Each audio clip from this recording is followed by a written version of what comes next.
আমি এখন বাজার থেকে মাছের মাথা নিয়ে এসেছি। আজ মাছের মাথা দিয়ে মুড়িঘণ্ট করা হবে। আপনারা দেখতে থাকুন কিভাবে আমি মাছের মাথা দিয়ে মুড়িঘণ্ট বানাবো। আজকে মুড়িঘণ্ট করবো বলেছি, তো তার জন্য আমি গোবিন্দভোগের চাল নিয়েছি। চালটা একটু ভিজিয়ে রাখবো।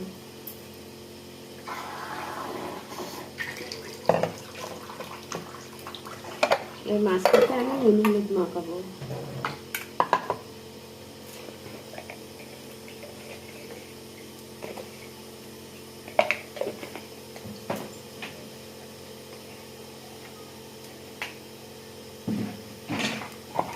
ভালো করে নুন হলুদ মাখিয়ে মাছটাকে এবার ভাজবো আমি।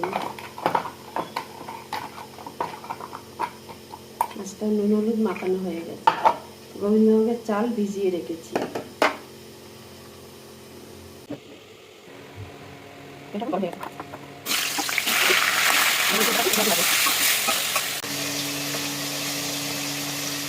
আমি দেবো একটু জিরে,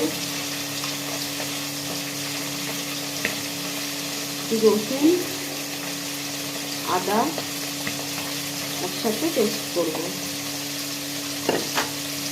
দেবো দুটো কাঁচা লঙ্কা।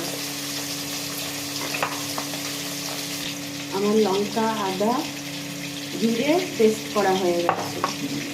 মাছটা ভাজা হয়ে গেছে। মাছটাকে ভালো করে মাথাটা ভেজে নিতে হবে, না হলে ভালো লাগবে না খেতে। মাছের মাথা ভাজা হয়ে গেছে। এবার আমি আরেকটু তেল দেবো কড়াইতে। এবার দেবো তেজপাতা, গোটা গরম মশলা,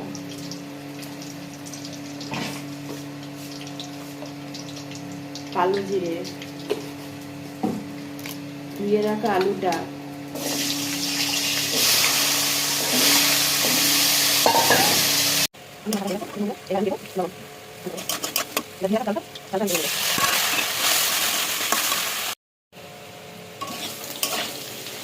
আলুটা ভাজা হয়ে গেছে। দেখুন কত সুন্দর ভাজা হয়ে গেছে। এবার আমি দেবো পেঁয়াজ কুচিটা, এর মধ্যেই দেবো পেঁয়াজ কুচিটা দিলাম।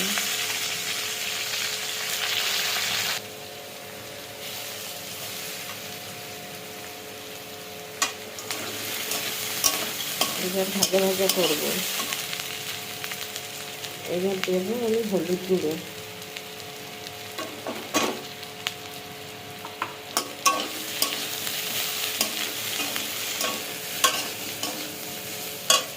এবার মশলাটা দেবো।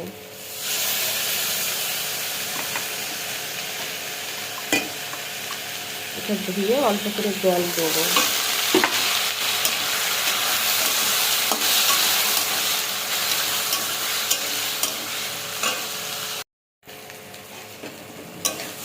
এবার একটু নাড়াচাড়া কষাবো। এবার দেবো একটু টমেটো কুচি। এবার দেবো একটু শুকনো লঙ্কার গুঁড়ি।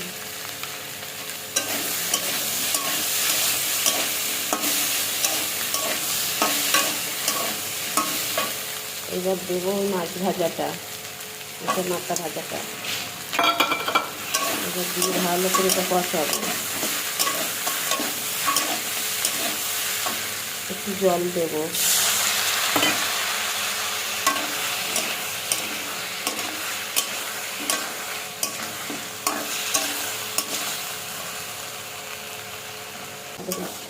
কত সুন্দর হয়েছে, হয়ে এসছে। এবার আমি একটু দেবো মিষ্টি, এতে আপনাদের স্বাদ মতন মিষ্টি দিতে পারেন, দিবে মুড়িঘণ্ট। এবার দেবো গরম মশলা।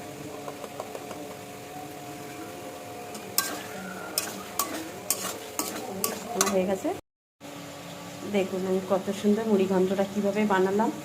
তো আপনারা দেখলেন আমি কীভাবে মুড়িঘণ্ট বানিয়েছি। আপনারা এরকমভাবে মুড়ি খাবেন, করে দেখবেন খুব ভালো খাবেন। বেশি মশলাও না, হালকা মশলা দিয়ে আমি বানিয়েছি। আপনারা ইচ্ছা করলে এইভাবে বানিয়ে করে খেতে পারেন। আর আমাকে কমেন্টে জানাবেন কেমন হয়েছে।